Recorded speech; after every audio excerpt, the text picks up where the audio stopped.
মাস্তানি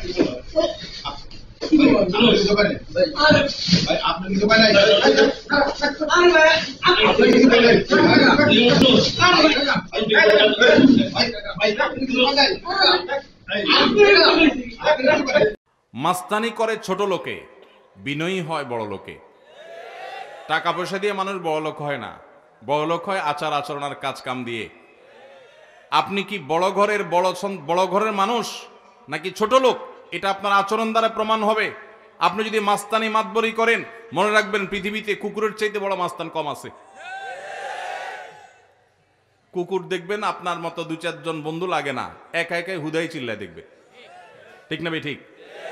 আপনার ঠেলার চোটে রিক্সাওয়ালা টিকতে পারে না, গরিব মানুষ টিকতে পারেন না, অসহায় মানুষ টিকতে পারেন না। গায়ের জোরে একটু দুর্বল হয়েছে বেচারা, চুন থেকে নুন খসছে, ডেকে এনে চাপ থাপ্পড় দিয়ে বসেন, ঘুষি দিয়া বসেন, গালি দিয়া বসেন। কিয়ামতের ময়দানে এই লোক, আল্লাহর শপথ করে বলি, এই লোক হাজির হয়ে যাবে এবং আপনার এই অপব্যবহার, আপনার এই দুরাচরণের জবাব সেদিন দিতে হবে, বিচার সেদিন হবে।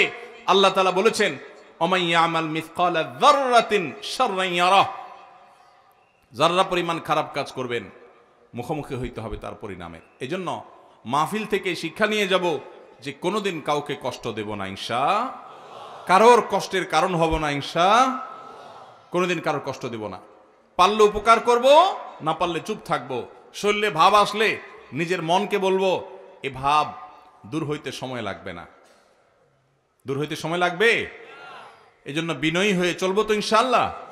এলাকা সুন্দর হবে, দেশ সুন্দর হবে যদি আমাদের আচরণ সুন্দর হয়। আমাদের যুবকরা যদি সমাজমুখী কাজ করে, আমাদের যুবকরা যদি সমাজের জন্য ভালো কাজ করে, মাস্তানি, গুন্ডামি এবং গায়ের জোর খাটায়া দুর্বলদের উপরে জুলুম যদি না করে, তাহলে দেশ সুন্দর হয়ে যাবে।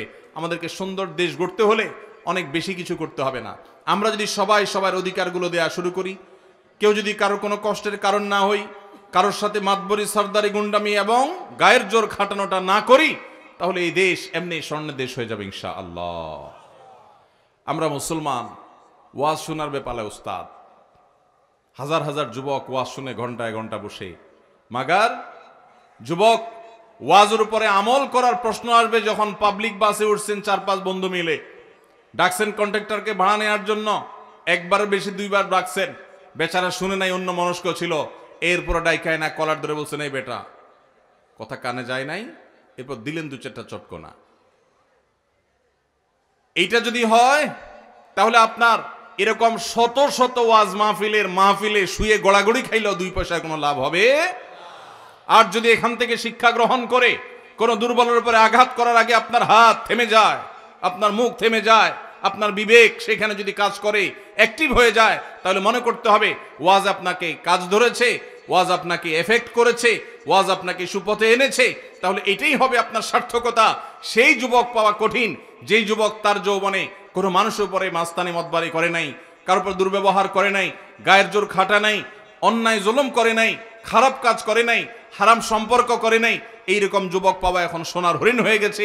কিন্তু যদি সেই কাজটা আপনি করতে পারেন, আল্লাহর কাছে সবচেয়ে প্রিয় যুবক হবেন, আপনি সবচেয়ে সাকসেস যুবক হবেন, সবচেয়ে আদর্শ মুসলমান হবেন।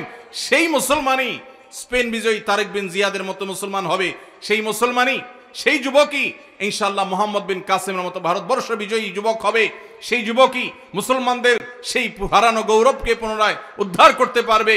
সেই যুবক নয় যে যুবক মাহফিলে পরে মাহফিল করে, ভলান্টিয়ার পরে ভলান্টিয়ারি করে, হুজুরের গায়ের আগেও থাকে পিছেও থাকে, হুজুরের সাথে ছবি বৈশাও নেয়, কাইথইয়াও নেয়।